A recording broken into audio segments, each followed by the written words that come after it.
अंत में परिणाम यही हुआ कि कौरव के स्वपुत्र भी रण को जीत नहीं पाए। तो धृतराष्ट्र उवाच, बोल कौन रहा है, मन चला। संजय को पूछ रहा है कि हे संजय, तुम ये बताओ कि युद्ध के क्षेत्र में जो सभी एकत्रित हुए हैं समवेता युयुत्सवा लड़ने के लिए, वो कर क्या रहे हैं। अभी यहाँ पे हम आध्यात्मिक चर्चा पे जाएं, नीचे जाएं, थोड़ा सा गहरा नीचे उतरें। इसमें धर्म क्षेत्रे कुरुक्षेत्रे, धर्म क्षेत्र, आप जब द्वारिका जाते हैं तो आपके दिमाग में क्या आता है, कृष्ण भगवान की नगरी हम आ गए। काशी जब जाते हैं तो आपके दिमाग में क्या आता है, भगवान शिव की नगरी में आ गए। डाकोर जाते हैं तो क्या आता है, रणछोड़ के नगरी में आ गए। तो धर्म क्षेत्र जो है, जैसे धर्म क्षेत्र बोल रहा है, मतलब क्या हुआ कि धर्म का क्षेत्र, जो स्थान धर्म के हिसाब से है वो धर्म क्षेत्र है। और उसी के साथ उसने तुरंत बोला कुरुक्षेत्र। कुरुक्षेत्र मतलब होता है युद्ध का क्षेत्र। अभी आप ये सोचें कि दोनों कॉन्ट्राडिक्टरी वर्ड है, धर्म क्षेत्र कुरुक्षेत्र, दोनों कॉन्ट्राडिक्टरी है। धर्म क्षेत्र कुरुक्षेत्र नहीं हो सकता है, और कुरुक्षेत्र कभी धर्म क्षेत्र नहीं हो सकता है। लेकिन व्यास जी ने पहला ही शब्द धर्म क्षेत्र और कुरुक्षेत्र बोला। इसका मतलब ये है कि अभी हमको और आपको सोचना है कि धर्म क्षेत्र कुरुक्षेत्र कब बन जाता है, कब बन जाता है धर्म क्षेत्र कुरुक्षेत्र, यानी पॉजिटिव वाइब्स निगेटिव वाइब्स में कैसे बदल जाता है। क्या रीज़न है कि हमारा सुख दुख में बदल जाता है।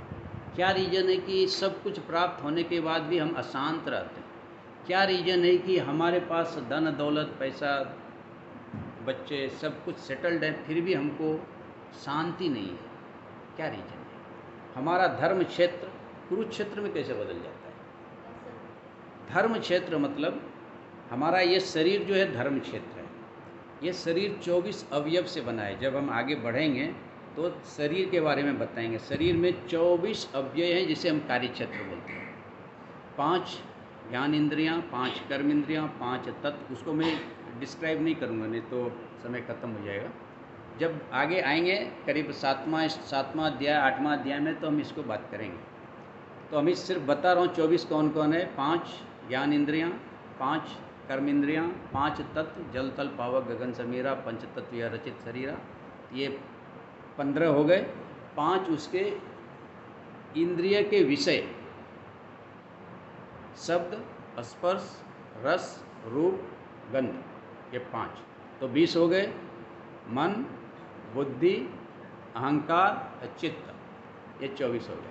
ये 24 कार्य क्षेत्र हैं जो आगे हम विस्तार में बात करेंगे। बहुत सारी बातें भगवान जी ने बताई है।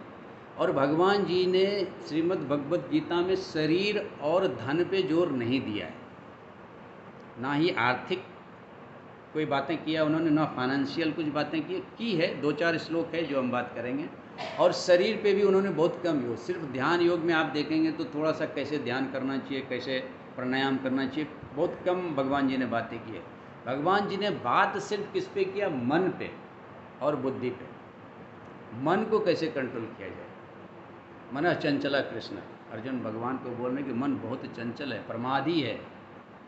कैसे इसको चंचल कर, तस्य अहम निग्रह मन्ये वायु एव संदिस्तरम, इसको हम कैसे निग्रह करूं, कैसे कंट्रोल करूं। ये तो वायु के समान चलायमान है हमारा मन। इसलिए भगवान श्री कृष्ण ने श्रीमद् भगवद गीता में मन को कंट्रोल कैसे किया जाए उसको बोलते हैं सम दम। सम मन को कंट्रोल करें, सम इंद्रिय को कंट्रोल करें और दम मन को कंट्रोल करें, तो ये आगे बात आएगी। तो हम विषय पे आ जाएं। हमारा धर्म क्षेत्र, हमारा कुरुक्षेत्र कैसे बदल जाता है, क्या रीजन है, क्या कारण है, क्यों हम दुखी हो जाते हैं, क्यों हमारा सुख दुख में बदल जाता है। तो बहुत ही गूढ़ बातें हैं कि समवेता युयुत्सवः, युद्ध की इच्छा हमारे सुख को दुख में बदल देता है। युयुत्सवः मतलब युद्ध की इच्छा। इच्छा, अभी इच्छा शब्द जो है पूरे श्रीमद् भगवद गीता में हजारों बार भगवान श्री कृष्ण ने बताया। इच्छा का दूसरा नाम कामना है, इच्छा का दूसरा नाम वासना है, इच्छा का दूसरा नाम अटैचमेंट है, इच्छा का दूसरा नाम काम है, क्रोध है, लोभ है, मोह है, मद है, मत्सर है, अहंकार है, तृष्या है। जितना भी बात करेंगे वो सारी इच्छा है। और अध्याय 2 का 62 और 63 श्लोक में भगवान ने इसको बहुत ही डिटेल में बताया। ध्यायते विषयान पुंस संग तेषु उपजायते, संगात संजायते काम, कामात क्रोध अभिजायते, क्रोधात भवति सम्मोह, सम्मोहात अस्मृति बभ्रम, अस्मृति भंसात बुद्धिनाश, बुद्धिनाशात प्रणश्यति। लैडर ऑफ फॉल बोलते हैं इसको। श्रीमद् भगवद गीता में कुछ श्लोक ऐसे जो नोट्स हैं, जो कि बहुत ही पावरफुल श्लोक है, और उसमें ये है, इसको मैं थोड़ा सा बताऊँ यहाँ आने के पहले। ध्यायते विषयान पुंस, पुंस मतलब होता है आदमी, ध्यायते मतलब होता है ध्यान देना, बार बार ध्यान देना, विषयान मतलब विषय पे। जब व्यक्ति किसी वस्तु के बारे में बार बार ध्यान देने लगता है, ध्यायते विषयान पुंस, किसी भी चीज़ के बारे में बार बार जब आप ध्यान लगाते हो, संग तेसु उपजायते, संग मतलब आसक्ति, तेसु मतलब उससे, उपजायते मतलब उत्पन्न हो जाता है। Then you start becoming attached to that thought और वस्तु और व्यक्ति। सिर्फ दो ही चीज़ हमको चाहिए इस संसार में, एक वस्तु, दूसरा व्यक्ति, तीसरा कुछ नहीं चाहिए। आप अपने जीवन में चारों तरफ देख लो, आपके चारों तरफ दो ही चीज़ मिलेंगे, एक वस्तु और दूसरा व्यक्ति, तीसरा कुछ भी नहीं मिलेगा आपको। चाहे वो हम बच्चे हों, चाहे हम जवान हो, चाहे हम बूढ़े हों, सबको पूरा ज़िंदगी में सिर्फ यही दो चीज़ मिला, वस्तु और व्यक्ति। तो ध्यायते विषयान पुंस संग तेसु उपजायते, संगात संजायते काम, संगात मतलब अटैचमेंट से, जब आप अटैच हो जाते हो किसी चीज़ से तो संजायते उत्पन्न होता है क्या, काम, काम, काम मतलब इच्छा। कामात क्रोध अभिजायते, और काम से क्या उत्पन्न होता है, क्रोध। क्रोधात भवति सम्मोह, क्रोध से क्या होता है, मोह, सम्मोह, इल्यूजन, डिल्यूजन। मोहात अस्मृति विभ्रम, अब मोह से क्या होता है, अस्मृति, स्मृति मतलब रिमेम्बरेंस, विभ्रम मतलब डिस्ट्रक्ट।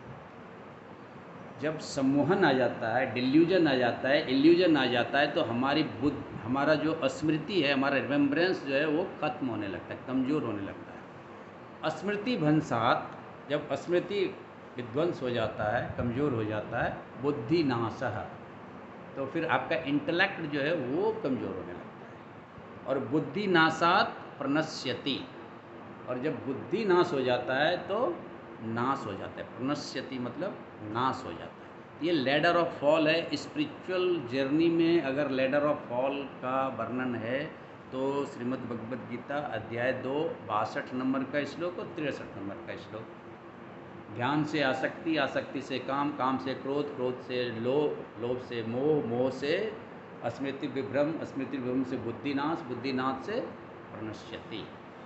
अभी काम मतलब इच्छा, इच्छा पूरी हो जाए तो लोभ, फिर से 100 रुपया है, इच्छा पूरी होगी, अब 200 रुपया चाहिए। एक घर है, इच्छा पूरी होगी, अब 2 घर चाहिए। हमने मैट्रिक पास कर लिया, इच्छा ख़त्म हो गया, अब आईसी पास करना है। हमने एमटेक बीटेक कर लिया, अभी इच्छा बढ़ी एमटेक करने का।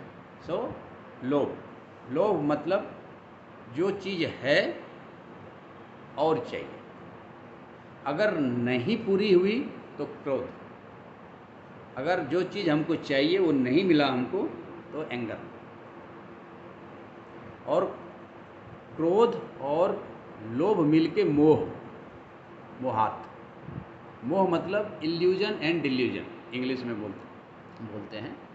और काम, क्रोध, मद, लोभ सब नाथ नरक के पंथ, सुंदरकांड में गोस्वामी जी ने बोला कि काम, क्रोध, मद